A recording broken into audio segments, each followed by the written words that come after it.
అందరికీ నమస్కారం.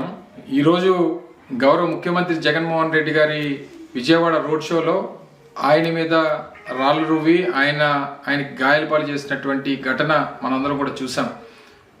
ఈ ఘటనని తీవ్రంగా వైఎస్ఆర్ కాంగ్రెస్ పార్టీ నాయకత్వం, రాష్ట్ర వ్యాప్తంగా ఉన్నటువంటి వైఎస్ఆర్ కాంగ్రెస్ పార్టీ కార్యకర్తలు, అభిమానులు, ప్రపంచవ్యాప్తంగా ఉన్నటువంటి జగన్మోహన్ రెడ్డి గారి అభిమానులు అందరం కూడా తీవ్రంగా ఖండిస్తూ, చంద్రబాబు నాయుడు ఇప్పటికన్నా ఇటువంటి పాతకాలపు రాజకీయాలు, ఫ్యాక్షన్ రాజకీయాలు, ఇటువంటి దాడులు చేస్తే జగన్మోహన్ రెడ్డి గారు భయపడతారు, వైఎస్ఆర్ కాంగ్రెస్ పార్టీ నాయకత్వం భయపడుతుందని చెప్పి అనుకుంటే వారి అమాయకత్వం.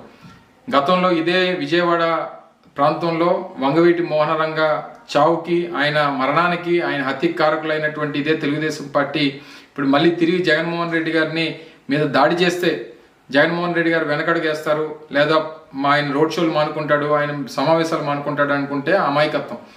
ఆయన గడిచినటువంటి 15 రోజులుగా ఈ ప్రాంతంలో, ముఖ్యంగా ఆంధ్రప్రదేశ్ రాష్ట్ర వ్యాప్తంగా చేపడుతున్నటువంటి రోడ్ షోస్ కానీ, ఆయన సమావేశాలు కానీ, సభలకు కానీ వస్తున్నటువంటి లక్షలాది మంది జనాన్ని చూసి ఓర్వలేనితనం, నేను 3 పార్టీలతో పొత్తులు పెట్టుకున్నా సరే నాకు ఎక్కడ కూడా ప్రజాదరణ రావట్లేదు, నేను మళ్ళీ ఓడిపోబోతున్నాను అనేటువంటి ఒక ఉద్దేశంతో ఈ రకమైనటువంటి చర్యలకి, కవ్వింపు చర్యలకి చంద్రబాబు నాయుడు పాల్పడతా ఉన్నారు. ఇది సమంజసం కాదు. ప్రజలు, ప్రజాస్వామ్యం అన్నిటికంటే గొప్పది. డెఫినెట్గా రేపు రానటువంటి కాలంలో, రేపు మే 13వ తారీఖున జరగబోయేటువంటి ఎన్నికల్లో మళ్ళీ 2019 ఫలితాలనే ప్రజలు రిపీట్ చేస్తారు. జూన్ 4వ తారీఖు తర్వాత ఈ రాష్ట్రంలో మళ్ళీ తెలుగుదేశం పార్టీ అనేటువంటిది లేకుండా చేసేటువంటి బాధ్యత కూడా ఈ రాష్ట్ర ప్రజలు చేస్తారు. జగన్మోహన్ రెడ్డి గారి మీద జరిగినటువంటి ఈ దాడి, ఈ ఘటన తీవ్ర దిగ్భ్రాంతికి రాష్ట్ర ప్రజలందరికీ కూడా లోనైనటువంటి విధంగా చేసింది. దీనికి నేను వైఎస్ఆర్ కాంగ్రెస్ పార్టీ నాయకుల్ని, కార్యకర్తలని అందరినీ కూడా కోరుతా ఉన్నా, సంయమనం పాటించండి. డెఫినెట్గా చట్టం తన పని తాను చేసుకుంటూ వెళ్తుంది. డెఫినెట్గా దీని కారకులైనటువంటి ప్రతి ఒక్కరిని శిక్షించేటువంటి బాధ్యత తీసుకుంటాం.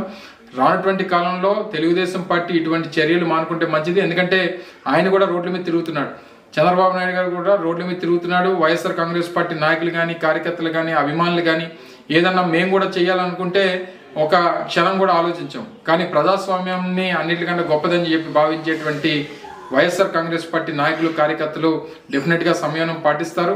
ఈ ఘటనని తీవ్రంగా ఖండిస్తూ రేపు రానటువంటి కాలంలో జగన్మోహన్ రెడ్డి గారి తాలూకా నాయకత్వాన్ని ఆశీర్వదించమని ప్రజలందరూ కూడా కోరుకుంటూ, ఆయన తాలూకా సిద్ధం సభలు కానీ, రోడ్ షోలు కానీ ఈ రకంగానే కొనసాగుతాయి. పెద్ద ఎత్తున ఇంకా లక్షలాది మంది ప్రజలు వస్తారు.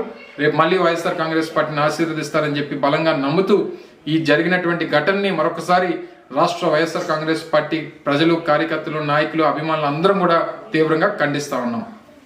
సబ్స్క్రైబ్ చేయండి. Please do subscribe to. Please like, share and subscribe to top Telugu TV. Top Telugu TV. Top Telugu TV.